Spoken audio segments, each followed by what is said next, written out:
O cara do jantar intimista. O cara do jantar intimista. Churu, churu, churu, churu, churu, churu, churu, chururu, chururu. Bom dia, boa tarde, boa noite. Aqui é mais um O Cara do Jantar Intimista. Vocês já estão acostumados com o nosso formato. A gente está aqui de novo na nossa unidade móvel, um calor abissal em Porto Alegre. Obrigado a todos que estão promovendo o aquecimento global. Vou me derreter, não vou terminar em cinzas. Quando eu morrer, vou virar uma poça d'água.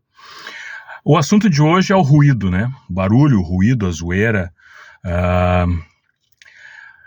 Eu, pensando um pouco no meu quarto silencioso, na minha ilha de isolamento, sobre como o ruído atrasa a vida das pessoas e como a vida com pessoas atrasadas é uma vida ruidosa. Eu tenho propriedades em duas regiões, uma delas uma periferia de Porto Alegre, né, um bairro longe de ser nobre, né?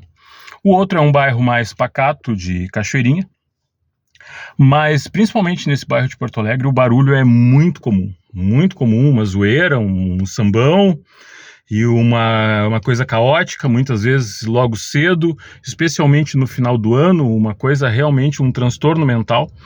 E eu refletindo como esse tipo de zoeira é vinculado ao baixo intelecto, vinculado às pessoas que se acomodaram em padrões de existência muito rasteiros, né? Que infelizmente, né, eu não estou apontando o dedo para essas pessoas pelos padrões que elas têm ou escolheram ter, né? Ainda que se possa debater se elas escolheram de fato ter, mas como elas não conseguem sair disso como um umbral, né? Como um umbral de a viagem, né? É um padrão mental, né? Isso daí a gente pode entrar num conceito espírita de que a gente entra em frequências e essa frequência caótica é uma frequência onde as pessoas se acostumam e não conseguem sair dessa frequência e atraem para essa frequência pessoas que estão nessa mesma frequência, né? Pode ver que é como uma lâmpada que atrai uma série de mosquitos e moscas e bichinhos em volta daquela mesma realidade, né? E várias pesquisas mostram que o ruído excessivo ela atrapalha a memória, estimula a liberação do estresse, do cortisol, né? Então a pessoa fica em um estado permanente de alerta. A pessoa promove esquecimento e, portanto, atrapalha inclusive os processos de desenvolvimento da inteligência, do conhecimento. Portanto, é lamentável, porque em contrapartida, o silêncio ele é um organizador de pensamentos, né? Eu fico pensando em pessoas como Van Gogh, como Mozart, como Beethoven, em seus processos criativos, quase sempre são descritos como processos criativos silenciosos. Bom, claro, Beethoven era surdo, né? Portanto era extremamente silencioso o processo criativo dele.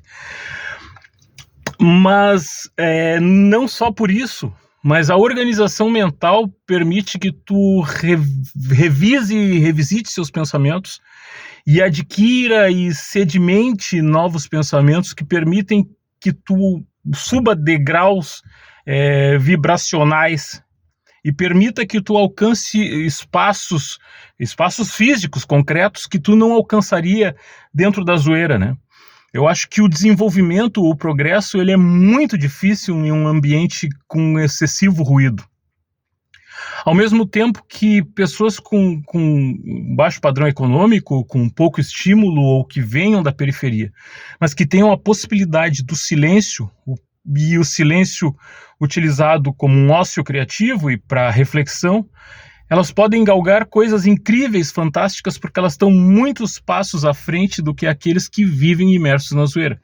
Não que eu diga que o ruído seja um problema sistemático. Ao contrário, né? A festividade eventual, ela pode ser perfeitamente aceitável, né? O problema é a pessoa que todo final de semana faz uma zoeira em casa, né? isso não tem condição, né? É uma coisa que se tu tiver 3 vezes na semana com zoeira o tempo todo e nos outros dias tu estiver trabalhando ou estiver em sala de aula ou estiver praticando uma atividade física exaustiva, tu não vai conseguir progredir, a não ser que tu seja fogueteiro, DJ, né, que tu viva de barulho e teu progresso seja em parte barulho. Senão tu não tem como, né? Como é que tu vai formular uma tese? Como é que tu vai ter um avanço científico? Como é que tu vai formular uma canção que não seja esse lixo comercial do século XXI? É impossível.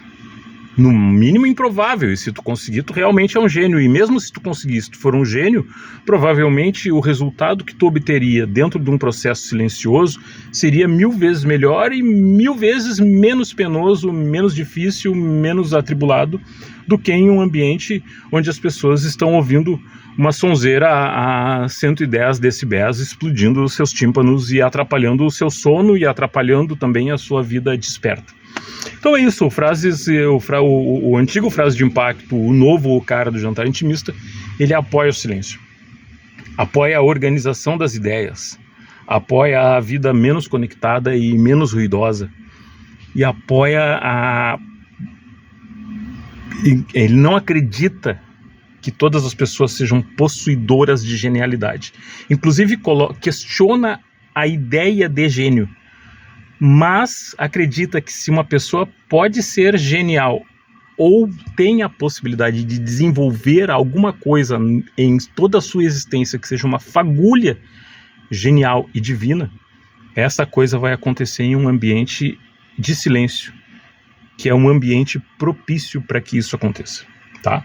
Então, aproveitem o final de semana de vocês com muita zoeira, com muito som, mas que na sequência da semana vocês possam saborear o ócio silencioso e reflitam, porque esses gênios que eu mencionei aqui, provavelmente eles tinham silêncio da boca para fora, mas conversavam muito dentro da cabeça, num processo que pode ser esquizofrenia, mas falar com as vozes da própria cabeça é falar um pouco consigo mesmo, e falar consigo mesmo é falar com aquela pessoa que você mais ama.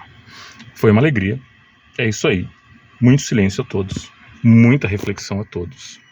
Um beijo nesse coração bonito do cara do jantar intimista, do cara do jantar intimista.